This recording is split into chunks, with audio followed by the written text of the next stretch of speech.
WWE NXT starts off with Sinclair versus Kanani Jordan for the NXT Women's Championship. This match got built up from last week from Sinclair slapping Kalani Jordan. This match, I'm not gonna speak too much on it. Kalani Jordan ends up picking up the victory, retaining her championship. But this is a bit of a red flag and a bit concerning for Kalani because in this match, Sinclair was more over than Kalani. She was getting more chants and more cheers than Kalani.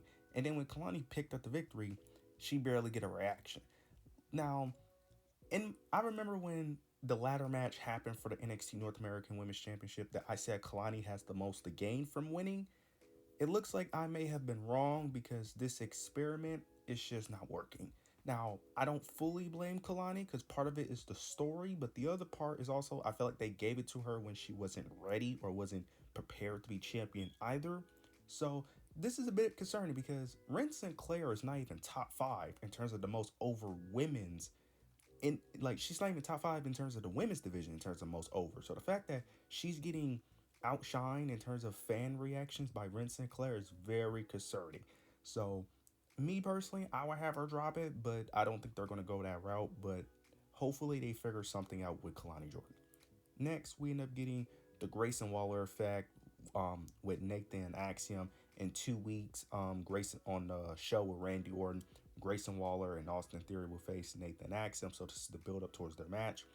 Grayson Waller starts off by saying that Nathan and Axiom's friendship and their tag team won't last long and they will soon be single stars. Nathan ends up flipping it back on Grayson Waller and Austin Theory. He ends up mentioning how on SmackDown every week they're just trying to see who's gonna turn on each other first. Then they end up both trash talking a bit, both list off the accomplishments they had. Nathan actually mentions the tag teams they beat in NXT, and then Grayson Waller also there of course mentions them being on SmackDown, them being the tag champs, whatever. Then Nathan ends up asking Grayson Waller, why is it just called the Austin Theory effect? The Grayson Waller effect, my mistake. Why is it not called the Grayson Waller and Austin Theory effect? Even though I think this is so stupid because Grayson Waller had that name before he met Austin Theory, I get why they're playing that angle, but I think it's such a stupid angle to play. But then Austin Theory starts questioning Grayson Waller, start asking questions like, he is right, why am I not, on the posters, on the Titantron, etc. Grayson Waller ends up trying, convince Austin, but he can't. So he ends up just starting a brawl. He ends up punching Nathan Frazier, and then they end up beating up Nathan and Axon, and then they stand tall with the tag team titles. Solid overall segment. I still think the whole thing of why is Austin Theory not on the name of the Grayson Waller, I think that whole thing is stupid. But overall, this was a solid segment. Now we end up getting a quick segment with Lexis King or Mensa. Lexis King approaches Ormensa, and I thought he was trolling when he was doing this, but it actually seemed like he was sincere. What happened later on in the show, but he basically ends up trying to confront Oro by telling him that he's trying to be the bigger person. He ends up saying that he understands Oro. He mentions his father, mentioned how him having a lack of a father figure that affected him. He has trauma to get through, and saying that certain things he does is due to his childhood trauma and all that, and how he understands and he's trying to be the bigger person. It made Lexis King come off as a baby face in this scenario, and Ormenta wasn't trusting it. But what happened later in the match kind of confirms that they're maybe doing a babyface turn for Lexis King, which I don't know if I really like that. I don't hate it, but I also don't love it either. I thought the segment was funny at first because I thought he was trolling him when he was mentioning this, but it seemed like he was actually genuine. Now we end up getting a quick tag team match, Hank and Tank versus the OC. Not going to speak too much on this match. Hank and Tank ends up picking up a necessary victory. They've been showcasing them lately, so it looks like they're really trying to build them up in the tag team division.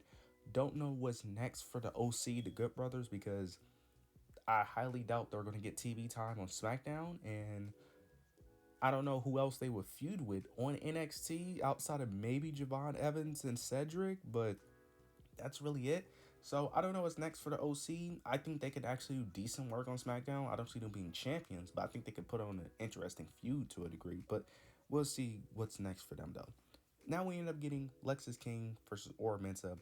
They put on a solid match, but during this match, Lexis King was doing a lot of trash talking. But towards the end of the match, Lexus King was about to pick up the victory. He had his foot on the ropes, but before the ref could count three, he stopped. He let go of his foot on the ropes, and he ends up saying that he doesn't want to win like that. Then that ends up costing him because Ormenta a few seconds later did the same thing, but he didn't let his foot off the ropes, and he ends up picking up the victory by cheating. So this is very interesting. It looks like they are going with a full babyface turn for Lexus King, or this could be a swerve where he just turns into a more ruthless person. Don't know. I don't know if turning him babyface is the right thing because I don't know where this leads him either way. Because Lexus King's in this weird scenario where he's kind of a mid card talent, but he's not. And then it's very weird with Lexus King. I don't think Lexus King is bad. I think he's just decent. But I also feel like some of the stories he's given aren't the greatest either. But overall, I'm interested to see where this goes. Now we end up getting Riley versus Ridge. This was a fairly quick match. Ridge Holland ends up picking up the victory as it makes sense, him destroying and taking out all of Chase U. But after the match, Ridge Holland ends up attacking Riley Osborne, and they end up brawling. They end up going crazy. Ridge Holland ends up throwing Riley into the steel steps, if I'm not mistaken, and shortly after, Riley ends up doing some type of dive off the steel steps onto Ridge Holland. Security has to break. This was great. This was a really amazing, great segment. Thea Hale is amazing, bro. She has been selling this feud. The emotions, the way she's able to portray her emotions was amazing, especially in this segment, constantly yelling at Ridge about the. She has been great. It's crazy too, because she is still very green, you can tell, but she is getting better and better and better, and it is so obviously clear how much better she is getting. She was amazing. Now we end up getting Wesley and Zack. They end up having like a sit down, like not a face to face, but more like a sit down, um like webcam type segment, kind of like Roman Reigns and Kevin Owens when they did their thing a few years back, and like Seth Rollins and Matt Riddle. Um, they end up going back and forth.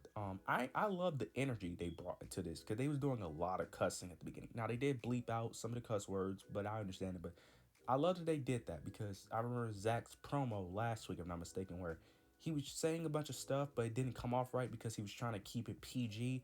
I'm glad they allowed them to cuss a bit. Starts off, but towards the end of the segment, Wesley ends up saying that Zack needs to make sure that Gigi don't end up watching the match, which is his fiance. And Zack didn't take that lightly. He ends up telling Wesley to stop mentioning his fiance, but Wesley doesn't listen. He keeps mentioning her, and then Zack ends up leaving and try to approaches Wesley. Wesley didn't show any fear at all. He was, basically, he was like telling him to pull up where he's at, and he did. Zack pulled up, and they end up brawling. This is great. I love this feud. This very personal bloodbath I would call it a bloodbath, but this feud has been great. I love the build up. I'm assuming Wesley will win the next one. They will eventually have a 3-part. That's why I'm assuming this is how it's going to go. But overall, this was a great segment. I love everything they did here. I can't wait to their match, bro. Cause that CW, that match when they move over to CW on October 1st is going to be a banger. Now we end up getting a quick segment. Ava, Lola Vice, Jada Parker. They end up basically confirming that Lola Vice and Jada Parker will be teaming up. Yeah, I'm not really that excited because I think this is stupid. You guys know how I feel. Lola Vice, Jada Parker should not be baby faces at all. They should both still be heels, but it is what it is. Um, Later in the show, Fatal Influence also ended up getting a press conference. Every like a couple of wrestlers, mainly the champions, end up getting a bunch of press conferences. Fatal Influence get a press conference, but it gets interrupted by Jada Parker and Lola Vice. That's the end of the segment there. Like I said, I'm not really excited about this match only because I feel like I know how it's going to end. Even though they technically still has the numbers game, they haven't been winning with the numbers game because they don't abuse it like they should. So we'll see how it plays out. Hopefully it's a different ending, but I'm predicting that Lola Vice and Jada are going to win with ease, and then they're probably going to do the same thing they've been doing. Now we end up getting, well, before we dive into the next match, earlier in the show, we had a segment with Carmen Petrovich and Wendy Chu talking, and then I know where Ashanti Adonis, being the freak that he is, looking for his next woman that he's trying to bag, and he has a rose. All night he's trying to give this rose to a woman. And Carmen Petrovich has this look of concern and a bit of jealousy on her face during the segment, but I didn't think too much of it until the match happened between her, Brinley Reese, versus Wendy Chu and Rosemary. During the match, Ashanti Adonis ends up coming out and he ends up giving a rose to another woman in the crowd like he did last week. And Carmen Petrovich sees this and ends up leaving the ring apron and ends up confronting Ashanti Adonis, costing them the match. This is very interesting because I don't know where the story goes, honestly, and because I don't know what the end goal is here, but I do like the story to a degree, mainly because Ashanti Adonis is just hilarious to me. I don't know if they're dating in real life, but one thing I have noticed is that typically when they're, um, I know in NXT they did the whole Lash Legend and Trick Williams thing. I know they're dating in real life, so I don't know if this is the same. But I do know that they did a similar thing with Riley and Thea Hale, but they weren't dating in real life, so I don't know. But this story does have potential. I just don't know what the end game is for this story overall. Now we end up getting a very good match actually between Javon Evans, Cedric Alexander, A Town Down Under. This match got set up earlier between during a segment where A Town Down Under basically was making fun of Javon Evans and Cedric, talking about his match with Randy and how he's not going to win. So this is how this match got set up. Towards the end of the match, Nathan and Axiom ended up trying to confront A Town Down Under during the match, but that ended up failing. Javon Evans was getting the upper hand, but Nathan Axiom tried to attack A Town Down Under, which ended up costing Javon Evans the match, which allowed A Town Down Under to pick the victory. After the match, though, Nathan and Axon start kind of arguing a bit. They start pushing each other a bit, but then they end up stopping. I don't know if they're teasing their breakup again. I hope not, because we already been through that path. We don't need to do that again. I think that was just for the moment. I don't think that's going to be a long-term thing. I hope not. But if they are going to plan on breaking them up, let's just hope it's actually executed right. I think they need to build that up with more time, but hopefully they don't do that because I don't think they need to break up anytime soon, in my opinion. Now we get towards the main event.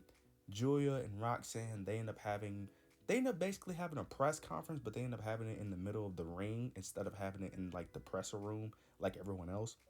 It starts off with, the media people asking Julia and Roxanne questions. Julia ends up speaking the first question in Japanese. She spoke for like 5 minutes in Japanese, bro. I was just shocked by how long she was speaking in Japanese. I was like, because I kept on thinking she was going to be done talking, but she kept on talking. She ends up saying, because she ended up having a translator next to her, ends up saying that Roxanne Perez time as champion is over, and now it's her time for Roxanne to pass the torch. Then Roxanne responds to a question by the media. She ends up saying that she looked up to Julia. She watched a lot of her matches, but she ends up saying that she is the reason why Julia came over to NXT, and she understands that she won a lot of championships, but Julia knows that the only championship that matters is the NXT Women's Championship. Then um, someone out of nowhere ends up speaking in Japanese. Byron Saxton was in the middle of the ring. He thought that it was someone in the crowd, someone like the media team. But out of nowhere, it turns out to be Stephanie Vaquer on the Titantron. She makes her appearance on NXT, and she ends up saying that she is next in line for whoever wins on October 1st, and that she's next in line for the NXT Championship. This is very interesting because I thought that they would keep Julia and Stephanie separated. But if they're going to have them immediately fight, it raises a question on how they're going to book this NXT Women's Championship because Julia and Stephanie are two wrestlers that I think are going to be booked very similar, where they're just going to be these dominant women who can barely lose, kind of like how Roxanne is. So I don't know how you book two women like that in the same division fighting for the same title. Like, that's hard to book. But I'm excited. The fact that Stephanie Valkyrie makes her debut is amazing. I can't wait to see her actually perform. And she spoke some good English. I will say this segment before Stephanie Valkyrie was a bit hard, mainly because of Julia. But I'm not going to criticize it too much because Julia is new to America. She's not from here. Speaking two languages is hard, okay? Speaking languages is hard. I understand it because it was very obvious that she was trying to like get the translator, but also trying to speak at the same. It was very difficult for her, which I understand. So I'm not too harsh on this segment. Roxanne did a great job. She did a great job. She spoke her words clearly, and she wasn't doing that weird thing where she drags out words. She was speaking like a normal human being. She did a great job. This was overall a great segment. I can't wait for when they move over to CW that October 1st show. But you guys let me know your opinions down below. Make sure you like, comment, subscribe. But yeah, that's it.